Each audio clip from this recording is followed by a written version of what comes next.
ഞാനൊരു വലിയ ഡയറക്ടർ അദ്ദേഹത്തിൻ്റെ ഫ്ലാറ്റ് പോയി ദൃശ്യമൊക്കെ കഴിഞ്ഞിട്ട് അപ്പോൾ എല്ലാവർക്കും ഒരു സ്വീകാര്യത കിട്ടുന്ന ഒരു സമയമായിരുന്നു.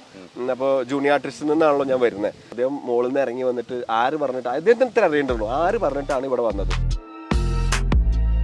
നമ്മളൊരു സാധനത്തിലേക്ക് ഇങ്ങനെ വന്നുകൊണ്ടിരിക്കുകയാണെന്ന് തോന്നുന്ന ഒരു സ്ഥലത്ത് നിന്ന് ഫുൾ ഓഫ് നമ്മളെ ഉള്ളിൽ നെഗറ്റീവ് അടിച്ച് കയറ്റിയിട്ട് അല്ല അത് എനിക്കിത് കേട്ടിട്ട് എനിക്ക് തന്നെ അപമാനിതനാവുക എന്ന് പറയുന്ന സാധനം നമ്മളുടെ ക്യാരക്ടറിനെ ഇല്ലായ്മ ചെയ്യുന്ന ഒരു സാധനം. അത് ഭയങ്കരമായിട്ട് നമ്മളെ അടിക്കുന്ന ഒരു സാധനം. ഇതെന്ന് പറഞ്ഞാല് തുണ്ട് പുസ്തകത്തിലുള്ള പോലത്തെ വളരെ വൾഗറായിട്ടുള്ള വേർഡ്സ് ആണ്. ഒരിക്കലും ഒരു പെൺകുട്ടി എഴുതൂല. ആ രണ്ടാമത്തെ സംഭവമാണ് അനീഷിനെ ഏറ്റവും വേട്ടയാടിയത്. അല്ലേ കയ്യിൽ അവിടെ ഒരു ചെറിയ അടി കിട്ടുന്ന പോലെയല്ല തലക്കടി കിട്ടിയാല് അതുള്ളൂ സാർ. ഈ ഫീൽഡ് അങ്ങനെയൊക്കെയാണ്. ഇവിടെ കുറെ കോംപ്ലക്സുകൾ ഉള്ള ആൾക്കാരുണ്ട്, ഈഗോയിസ്റ്റുകളുണ്ട്. നിങ്ങള് മറ്റേ എന്റർടൈൻമെന്റ് ഇന്റർവ്യൂവിൽ നിന്ന് മാറിയ കുറച്ച് ഷോക ഇന്റർവ്യൂ ആയി പോയെന്ന് മാത്രം അല്ല.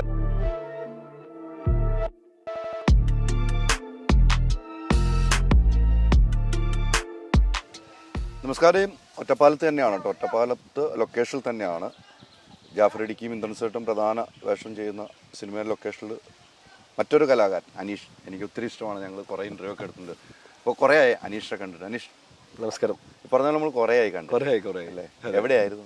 ഞാനിതാ ഇവിടെ തന്നെ ഉണ്ട്. ഇതപ്പോൾ ലാസ്റ്റ് ശേഷം മൈക്കിൾ ഫാത്തിമയായിരുന്നു റിലീസ് ചെയ്തത്. കല്യാണിൻ്റെ ബ്രദറായിരുന്നു. അത് കഴിഞ്ഞതാ ഇപ്പോൾ 3 പടങ്ങൾ നടക്കുന്നുണ്ട് ബാക്ക് ടു ബാക്ക്. അങ്ങനെ പോകുന്നുണ്ട്. ഇപ്പോൾ അനീഷിനെ എനിക്ക് ഇവിടെ വന്നപ്പോൾ ഒരു ക്ഷീണിതനായിട്ടാണ് എനിക്ക് എന്താണ് എനിക്കറിയില്ല സത്യം പറഞ്ഞ ക്ഷീണമുണ്ട് മൊത്തത്തിൽ. പിന്നെ ഈ ഫാമിലിയും ഓട്ടവും അങ്ങോട്ട് ബാംഗ്ലൂരാണ് ഫാമിലി ഉള്ളത്. അവിടെ ഓടുന്നു. ഇപ്പോൾ ബാക്ക് ടു ബാക്ക് സിനിമകളായപ്പോൾ അങ്ങനെ വീണ്ടും കോവിഡ് സമയത്ത് കുറച്ച് ഭയങ്കര ഗ്യാപ്പ് വന്നു. അത്യാവശ്യം നല്ല ഗ്യാപ്പ് വന്നു. അപ്പോൾ വീണ്ടും ഇപ്പോൾ ഒരു പടം വിടുന്നില്ല എന്ന് തീരുമാനിച്ചു. ആ സമയത്ത് വരുന്നത് നമ്മൾ മോമോ ഇൻ ദുബായ് എന്ന് പറഞ്ഞൊരു സിനിമ ഞാൻ ലീഡ് ചെയ്തിരുന്നു. ആ സിനിമയിലാണ് നമ്മൾ കാണുന്നത്. അപ്പോൾ ആ സിനിമയ്ക്ക് വേണ്ടിയിട്ടേ ഒരു വർഷം ഞാൻ കൂടുതൽ വെയിറ്റ് ചെയ്തു. അതെന്ന് വെച്ചാൽ ആ പടം തിരക്കിടില്ലാതെ ഒരു കോവിഡിന് മുമ്പായിരുന്നല്ലോ പ്ലാനിങ്ങും ഷൂട്ടും കാര്യങ്ങളും. അപ്പോൾ വെയിറ്റ് ചെയ്തത് റിലീസാവാൻ. കോവിഡ് വന്നപ്പോഴേക്കും സ്ഥിതിഗതികൾ മൊത്തം മാറി.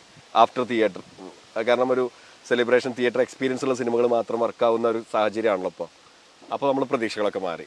അപ്പോൾ ഞാൻ ആ ഗ്യാപ്പ് വന്ന ചെറിയ കുഞ്ഞു പടങ്ങളും കാര്യങ്ങളൊക്കെ വിട്ട് അപ്പോൾ ഒരു നല്ലൊരു ഗ്യാപ്പ് വന്നു. ഇപ്പോൾ തീരുമാനിച്ചു ഗ്യാപ്പ് അതിൻ്റെ ഒരു ക്ഷീണമായിരിക്കും തോന്നുന്നു എനിക്ക്. കാരണം എനിക്ക് തോന്നുന്നു അനീഷിനെ സംബന്ധിച്ചിടത്തോളം വേണ്ടത്ര സ്പേസ് മലയാള സിനിമയിൽ അനീഷിന് കിട്ടിയിട്ടില്ല എന്ന് എനിക്ക് തോന്നുന്നു. കാരണം നല്ലൊരു ആർട്ടിസ്റ്റാണ്. ചെയ്തു വെച്ചിരുന്ന സിനിമകളൊക്കെ നല്ല നല്ല സിനിമകൾ ചെയ്തു വെച്ചിരുന്നു. ഈ ഗ്യാപ്പ് വരുമെന്ന് പറയുമ്പോഴും ഒരു വേണ്ടത്ര സ്പേസ് കിട്ടാതെ പോയെന്ന് അനീഷ് തോന്നുന്നു. എനിക്ക് ഒരു തൃപ്തി വരുന്നൊരു ക്യാരക്ടർ സത്യം പറഞ്ഞാൽ കിട്ടിയിട്ടില്ല. ഈ പറഞ്ഞ പോലെ 100 കോടി 50 കോടി പടങ്ങൾ കുറേ ലാലേട്ടൻ്റെ കൂടെ മമ്മൂക്കയുടെ കൂടെ ഒക്കെ ചെയ്തിട്ടുണ്ടെങ്കിലും മീൻസ് അവരുടെ ഒരു പേരും ഇമേജ് കൊണ്ടാണല്ലോ നമ്മളെ ശ്രദ്ധിക്കപ്പെടുന്നത്. അതെ. അപ്പോൾ ഇപ്പോഴും പല ആൾക്കാരും ദൃശ്യത്തിൽ അളിയൻ എന്ന് പറഞ്ഞിട്ടാണ് പല സ്ഥലത്തും പരിചയപ്പെടുന്നത്. കാരണം ആ ഇമ്പാക്റ്റാണ് ആ ക്യാരക്ടറിൻ്റെ എന്ന് ഞാൻ വിശ്വസിക്കുന്നു. പിന്നെ പക്ഷേ നമുക്കൊരു ഇപ്പം ഞാൻ KPSCയിലെ ആർട്ടിസ്റ്റായിരുന്നു, തിയേറ്റർ ആർട്ടിസ്റ്റായിരുന്നു KPSCയിൽ. അപ്പോൾ അതിൽ നിന്ന് വന്നൊരു തിയേറ്റർ ബാക്ക്ഗ്രൗണ്ടിൽ നിന്ന് വരുന്നതുകൊണ്ട് തന്നെ നമുക്കൊരു കൊതി ഉണ്ടാവും എപ്പോഴും നല്ല ക്യാരക്ടേഴ്സ് കിട്ടാൻ. പിന്നെ ചില ആൾക്കാർ മാത്രം ഇപ്പോൾ ഒമർ അഡാർ ലവിൽ ഒരു ഹ്യൂമർ ട്രാക്ക് തന്നു. കേൽപ്പത്തിൽ പിന്നെ മോസിനൊരു ഹ്യൂമർ ട്രാക്ക് തന്നു. വള്ളിയും തെറ്റി പുള്ളിയും തെറ്റിയിൽ മറ്റേ ഋഷി ഒരു അങ്ങനത്തെ ഒരു ട്രാക്ക് തന്നു. അപ്പോൾ അങ്ങനെ ചില ആൾക്കാർ സിനിമയ്ക്കൊരു സാധനം ഉണ്ടല്ലോ. നമ്മളൊരു പൊളിറ്റീഷ്യൻ ആണെങ്കിൽ പിന്നെ പൊളിറ്റീഷ്യൻ തന്നെ, ഒരു പോലീസാണെങ്കിൽ പോലീസ്. ആ പരിപാടി കുറേ ഹോണ്ടി അത് ഞാൻ കുറച്ചെണ്ണൊക്കെ വിട്ടത് വേണ്ടാന്ന് വിചാരിച്ചിട്ട് തന്നെ. മനഃപൂർവ്വം സാമ്പത്തിക ബുദ്ധിമുട്ടും കാര്യങ്ങളൊക്കെ വരും സ്വാഭാവികമായിട്ട്. പക്ഷെ എന്നിരുന്നാലും വേണ്ടാന്ന് വിചാരിച്ചു. കാരണം നമുക്കൊരു തൃപ്തി വരുന്ന സാധനം വരുന്നില്ല. പിന്നെ എത്രയെന്ന് വെച്ചിട്ട് എങ്ങനെ ഇരിക്കുക? നമുക്കും ബാധ്യതകളും പ്രശ്നങ്ങളും ലോണും കുട്ടികളും ഫാമിലിയൊക്കെ ഉള്ളതല്ലേ. പിന്നെ ചെയ്യുന്നു. പറഞ്ഞ മമ്മൂക്കയുടെ സിനിമ, ലാലേട്ടൻ സിനിമ, വലിയ വലിയ ആർട്ടിസ്റ്റുകളുടെ കൂടെ ഒക്കെ അഭിനയിച്ചു വന്നു അല്ലേ? അനീഷിൻ്റെ ഒരു ഭാഗ്യമാണ് അതൊക്കെ. പിന്നീട് അവരിലേക്കൊന്നും എത്തിപ്പെടാൻ പറ്റാതെ പോകുന്നത് എന്താണെന്ന് ചിന്തിച്ചിട്ടുണ്ട്? ഇല്ല, ഞാനിപ്പോൾ എമ്പുരാനാണ് ഇപ്പം ഇനി അടുത്ത് ചെയ്യാൻ പോകുന്നത്. പിന്നെ ലൂസിഫർ പൃഥ്വിരാജ് രാജു ആണ് ഇപ്പം കടുവയിൽ കാസ്റ്റ് ചെയ്തത്. പിന്നെ പുള്ളി തന്നെ ഡയറക്റ്റ് കാസ്റ്റ് ചെയ്തതാണ്. ഇപ്പോൾ ലൂസിഫറിൽ ചെയ്തുകൊണ്ട് തന്നെ പുള്ളി ഡയറക്റ്റ് കാസ്റ്റ് ചെയ്തതാണ് അതിലേക്ക് കടുവയിലൊക്കെ. അപ്പോൾ അത്തരത്തിൽ കോണ്ടാക്ട്സുകൾ ഇപ്പോഴും ഉണ്ട്. മമ്മൂക്കാനാണ് എനിക്ക് കുറച്ച് ആയിട്ട് കിട്ടാത്ത കാണാൻ പറ്റിയിട്ടില്ല. നമുക്ക് അത് എൻ്റെ മിസ്റ്റേക്കാണ്. ഞാൻ പോയി കാണാത്തതിൻ്റെ മറ്റേ ഞാൻ മുമ്പ് അവസരങ്ങൾ ചോദിക്കും എപ്പോഴും എല്ലാവരും. ഫോണിലല്ല, നേരിട്ടിട്ട് തന്നെ പോകും. പിന്നെ പൂജാവേളകളിലും അങ്ങനെ എല്ലാ സ്ഥലത്തും പോയിട്ട് നിൽക്കുക, അങ്ങനെയാണ് നമ്മുടെ അവസരങ്ങളൊക്കെ കൂടുതൽ വന്നിട്ടുള്ളത്. പിന്നെ ആൾക്കാർ മീൻസ് വിളിച്ചു തരാൻ തുടങ്ങിയപ്പോൾ നമ്മൾ ആ സാധനം ശരിക്കും കട്ട് ചെയ്തു. അപ്പോൾ അങ്ങനെ ഓരോരുത്തർ വിളിച്ചിട്ടാ ഇങ്ങനെ ഒരു സാധനം ഉണ്ട്, ചെയ്യാൻ പറ്റുമോ, എത്ര ദിവസം അങ്ങനെ പറഞ്ഞിട്ടുള്ള പരിപാടി ആയതുകൊണ്ട് അവസരങ്ങൾ ചോദിക്കൽ കട്ടായിപ്പോയി. ആ കട്ടായി പോയതാണ് ഒരു വലിയൊരു ഒരു ഗ്യാപ്പ്. ശരിക്കും പറഞ്ഞാൽ ഒരു ശേഷം മൈക്കിൽ 6 മാസം അല്ല ശേഷം മൈക്കിലും മോമോയും തമ്മിൽ 6 മാസത്തിന്റെ ദൂരേ ഉള്ളൂ. അത് കഴിഞ്ഞതാ ശേഷം മൈക്കിൽ ഇപ്പം അടുത്തല്ലേ റിലീസായത്, ഇപ്പൊ 2-3 മാസമായിട്ടുള്ളൂ. അത് കഴിഞ്ഞതാ ഇങ്ങനെ അതിന്റെ ഇടയ്ക്ക് മനീഷ് ചിത്രത്തിലില്ലാതെ പോകും. അതെ അത് ഞാൻ ഈ ഒരു സാധനമാണ്. കാരണം നമ്മൾ വിളിക്കാതെയും ബന്ധപ്പെടാതെയായി ആൾക്കാരുമായിട്ട്. അപ്പൊ അതൊരു ശരിക്കും ഈ കോവിഡിന്റെ സമയത്ത് മടിയനായി എന്നുള്ളതാണ് എൻ്റെ ഒരു സാധനം. ഇപ്പം അത് ഞാൻ തിരിച്ചറിയുകയും വീണ്ടും ഞാൻ ആക്റ്റീവ് ആവുകയും ചെയ്തപ്പോൾ വീണ്ടും വർക്കുകൾ വന്നു തുടങ്ങി. അനീഷിനെ വേണ്ട എന്ന് വെച്ചിട്ടുണ്ടോ? അനീഷിന് കിട്ടിയ അനീഷിനെ ഒന്ന് സെലക്ട് ചെയ്തിട്ട് പിന്നീട് അനീഷ് വേണ്ട അങ്ങനെ ഉണ്ടായിട്ടുണ്ട്. അതായത് ഇപ്പോൾ സുഡാനി ഫ്രം നൈജീരിയ ഞാനായിരുന്നു ലീഡ് ചെയ്യേണ്ടത്. അത് വേണ്ടാന്ന് വെച്ചതല്ല, സിനിമയുടെ ഇതറിയാലോ. കാരണം എനിക്കൊരു പ്രൊഡ്യൂസറെ കിട്ടാൻ ബുദ്ധിമുട്ട് വരികയും ആ സിനിമ സക്രിയ രാജീവ് സാറിൻ്റെ അടുത്താണ് ആദ്യം സംസാരിക്കുന്നത് ഒരു പ്രൊജക്റ്റ് ആക്കാൻ വേണ്ടിയിട്ട്. സാറാണ് മറ്റേ ഷമീർക്കാരുടെ അടുത്തും ഷൈജുക്കാരുടെ അടുത്തൊക്കെ എത്തിക്കുന്നത്. അവർ സൗബിൻ്റെ വളരെ അടുത്ത സുഹൃത്തുക്കളും പിന്നെ സൗബിൻ്റെ അങ്ങനത്തെ ഒരു സാധനം സെർച്ച് ചെയ്തുകൊണ്ടിരിക്കുന്ന സമയമായിരുന്നുകൊണ്ട് എൻ്റെ ആ ഒരു സമയം എൻ്റെ പ്രശ്നമായതുകൊണ്ട് സൗബിനെ അതിൽ കാസ്റ്റ് ചെയ്യപ്പെടുക ചെയ്ത് അങ്ങനെ വരും സ്വാഭാവികമായിട്ട്. ഇപ്പം ഞാൻ ആക്ടർ സിദ്ദീഖാനോട് ഇതേ കാര്യം പറഞ്ഞ സമയത്ത് സിദ്ദീഖാനോട് പറഞ്ഞു, എൻ്റെ പൊന്നെ ഞാനൊക്കെ എത്രയോ പടങ്ങൾ അങ്ങനെ എനിക്ക് മിസ്സായിട്ടുണ്ട്, വലിയ വലിയ പടങ്ങൾ. അപ്പോൾ സ്വാഭാവികമാണ്, സിനിമയിൽ അതൊക്കെ സംഭവിക്കുന്ന കാര്യങ്ങളാണ്. അതൊക്കെ കോഴ്സ് നമുക്ക് കാരണം നമ്മുടെ വളരെ അടുത്ത സുഹൃത്തുക്കളല്ലേ അവരൊക്കെ. ഇപ്പം സക്കരിയായാലും മൂസിൻ ബരാരി അങ്ങനത്തെ ടീമുകളിൽ നമുക്ക് സജീവമായി ഒരു ഇഷ്ടപ്പെടുന്ന ഒരു സാധനം ചെയ്യാൻ പറ്റാതിരിക്കുമ്പോൾ സ്വാഭാവികമായിട്ടും നമുക്ക് ഭയങ്കര വിഷമം വരും. കാരണം പുറത്ത് നമ്മൾ ഒരാളോട് അവസരം ചോദിച്ച് ചെല്ലണ പോലെയല്ല. ഇതിൽ വേറൊരു പ്രശ്നമുണ്ട്. ഇപ്പോൾ എനിക്ക് മോസിൻ്റെ അടുത്ത് പോയിട്ട് എടാ അടുത്തൊരു പടത്തിൽ എന്നെ വിളിക്കണം എന്ന് പറയാൻ പറ്റില്ല എനിക്ക്, കാരണം അങ്ങനത്തെ ഒരു ബന്ധമാണ്.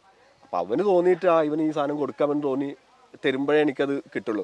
വേറൊരാളുടെ അടുത്ത് ഇപ്പോൾ ഇക്കാരുടെ അടുത്ത് വന്നിട്ടോ അല്ലെങ്കിൽ അങ്ങനത്തെ ബന്ധമുള്ള ആൾക്കാരുടെ അടുത്ത് ചോദിക്കാൻ നമുക്കൊരു ബുദ്ധിമുട്ടുണ്ടാവും. വേറൊരാളുടെ അടുത്ത് നമുക്ക് ചോദിക്കാം, ഈസിയാണ് ചോദിക്കാൻ, ഈസിയാണ്. തന്നില്ലെങ്കിലും കുഴപ്പമില്ല, നമ്മളെ അവസരമല്ലേ ചോദിക്കണം. സൈജോട്ടൻ പറഞ്ഞ പോലെ കടമൊന്നുമല്ലല്ലോ. ചില ആൾക്കാർ അവോയ്ഡ് ചെയ്തിട്ടുണ്ട്, സീരിയസ്ലി അവോയ്ഡ് ചെയ്യുന്ന പറഞ്ഞാൽ. ഞാനൊരു വലിയ ഡയറക്ടർ അപ്പോൾ അദ്ദേഹത്തിൻ്റെ ഒരു ഫുൾ പുതുമുഖങ്ങളെ വെച്ചൊരു സിനിമ ഗംഭീര ഹിറ്റാവുകയും അദ്ദേഹത്തിന് എനിക്ക് ഭയങ്കര ആരാധന ഇപ്പോഴും ഭയങ്കര ഇഷ്ടമുള്ള ഒരു ആക്ടറാണ്, ഡയറക്ടറാണ്. അദ്ദേഹത്തിൻ്റെ ഫ്ലാറ്റിൽ ഞാൻ പോയിട്ട് ഇതേപോലെ ദൃശ്യമൊക്കെ കഴിഞ്ഞിട്ട് അപ്പോൾ എല്ലാവർക്കും ഒരു സ്വീകാര്യത കിട്ടുന്ന ഒരു സമയമായിരുന്നു. അപ്പോൾ ജൂനിയർ ആർട്ടിസ്റ്റിൽ നിന്നാണല്ലോ ഞാൻ വരുന്നത്. അപ്പോൾ ദൃശ്യം കഴിഞ്ഞപ്പോഴേക്കും എല്ലാവരും നല്ല സ്വീകരണം, ഒരു സ്ഥലത്ത് പോയി കഴിഞ്ഞാൽ സീറ്റ് തരുന്നു, നമുക്ക് എല്ലാ സൗകര്യങ്ങൾ തരുന്നു. ഇങ്ങനെയുള്ള സാഹചര്യത്തിൽ നിന്ന് നമുക്കൊരു സന്തോഷം വരുന്നൊരു സമയമാണ്. ഇദ്ദേഹത്തിൻ്റെ വീട്ടിൽ പോയി, അപ്പോൾ അദ്ദേഹത്തിൻ്റെ ഫ്ലാറ്റിൽ പോയി, അദ്ദേഹത്തിൻ്റെ ഒരു അസോസിയേറ്റും പ്രൊഡക്ഷൻ കൺട്രോളറും പറഞ്ഞിട്ടാണ് ഞാൻ പോകുന്നത്. ഭയങ്കര റൂഡായിട്ട് അദ്ദേഹം മുകളിൽ നിന്ന് ഇറങ്ങി വന്നിട്ട് അദ്ദേഹത്തിന് ഇത്ര അറിയേണ്ടുള്ളൂ, ആര് പറഞ്ഞിട്ടാണ് ഇവിടെ വന്നത്. ഇത് ഞാൻ ചിലപ്പോൾ ആളുടെ ആ സമയത്തെ മൂഡായിരിക്കും, കാരണം എഴുതിക്കൊണ്ടിരിക്കുകയായിരിക്കും, നമ്മൾ അതിൻ്റെ ഇടയിൽ തടസ്സം ചെയ്തതായിരിക്കാം. പക്ഷെ എന്നിരുന്നാലും ഞാൻ ഒരിക്കലും എൻ്റെ വീട്ടിൽ വന്ന ഒരാളോട് അങ്ങനെ പെരുമാറില്ല, അതെൻ്റെ ക്യാരക്ടർ. അപ്പോൾ അദ്ദേഹത്തിന് ഇത്രമോ അത് ആര് പറഞ്ഞതാണ്, ഇതിൽ ഒരു വേറെ വേർഡ് ഉപയോഗിച്ചാണ്, ഇതിൽ ആരാണ് പറഞ്ഞ് ഞാൻ ഇവിടെ ഉണ്ട് എന്നുള്ളത്. ഞാൻ പറഞ്ഞു എനിക്കറിയില്ല, ഞാനിങ്ങനെ അന്വേഷിച്ച് കണ്ടെത്തി എൻ്റെ കാര്യം അവസരം ചോദിക്കുക എന്നുള്ള കാര്യമാണ്. തരിക എന്നുള്ളത് സാറിൻ്റെ തരണേന്ന് തീരുമാനിക്കുന്ന സാറിൻ്റെ കാര്യമാണ്. അങ്ങനെ വളരെ റൂഡായിട്ട്, ഇതൊന്നുമല്ല ഞാൻ പറഞ്ഞതൊക്കെ വളരെ സട്ടിലായിട്ട് നമുക്ക് ഒരു പറയാനുള്ള ബുദ്ധിമുട്ടുണ്ടായതുകൊണ്ടും നമുക്ക് അത്ര ഇഷ്ടമുള്ള ഒരാളായതുകൊണ്ടും ഭയങ്കര റൂഡായിട്ട് എന്നോട് സംസാരിച്ചു. അവസാനം ഞാൻ ഭയങ്കര വിഷമത്തോട് കൂടിയിട്ട് ഇറങ്ങി അവിടുന്ന്. ലിഫ്റ്റിൽ കയറിയപ്പോൾ ഒരു അർജന്റീന, എപ്പോഴും നല്ല ഓർമ്മയുണ്ട്, അർജന്റീനയുടെ ജേഴ്സിട്ട് 2 കുട്ടികൾ നിൽക്കുന്നു. അവരിങ്ങനെ നോക്കുമ്പോൾ അത് അങ്ങനെയൊക്കെ പറഞ്ഞിട്ട് ആക്ടർ ആയതുകൊണ്ട് തിരിച്ചറിഞ്ഞപ്പോൾ എനിക്കത് സഹിക്കാൻ പറ്റിയില്ല. കാരണം എന്താ വെച്ചാൽ നമ്മളൊരു സാധനത്തിലേക്ക് ഇങ്ങനെ വന്നുകൊണ്ടിരിക്കുകയാണെന്ന് തോന്നുന്ന ഒരു സ്ഥലത്ത് നിന്ന് ഫുൾ ഓഫ് നമ്മളെ ഉള്ളിൽ നെഗറ്റീവ് അടിച്ച് കയറ്റിയിട്ട് നമ്മളെ ലിഫ്റ്റിൽ നിന്ന് ഇറക്കുകയാണ് താഴത്തേക്ക്. അത് കഴിഞ്ഞ് അതിൻ്റെ പോസിറ്റീവ് വശം എന്ന് പറഞ്ഞാൽ ഞാൻ പുറത്തിറങ്ങി കഴിഞ്ഞ് നേരെ തൊട്ട മുന്നിൽ വേറെ ഫ്ലാറ്റ് ഉണ്ട്. ആ ഫ്ലാറ്റിൽ ഒരു ഓട്ടോക്കാരൻ വന്ന്, കൊച്ചിയിലാണ്, മഹാദേവ ക്ഷേത്രത്തിൻ്റെ ഓപ്പോസിറ്റ്. അപ്പോൾ ആ ഓട്ടോക്കാരൻ അയാളെ തിരിച്ചു വന്നിട്ട് കുറച്ച് മുന്നോട്ട് പോയിട്ട് തിരിഞ്ഞിട്ട് അളിയാന്ന് വിളിച്ചു. അപ്പോൾ ദൃശ്യത്തിൽ അളിയ എന്നുള്ളൊരു സാധനമാണ്.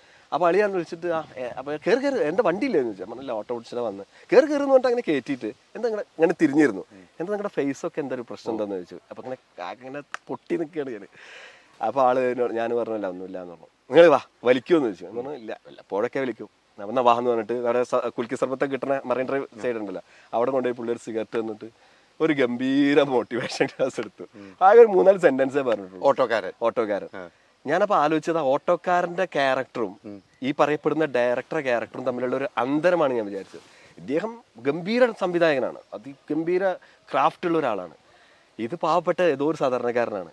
അയാൾ എനിക്ക് തന്ന ഒരു സമാധാനം, സന്തോഷമുണ്ട് ആ സമയത്ത് ഏറ്റവും വലിയ അനുഭവമായിരുന്നു എനിക്ക് ലൈഫിൽ മറക്കാൻ പറ്റാത്ത അനുഭവം.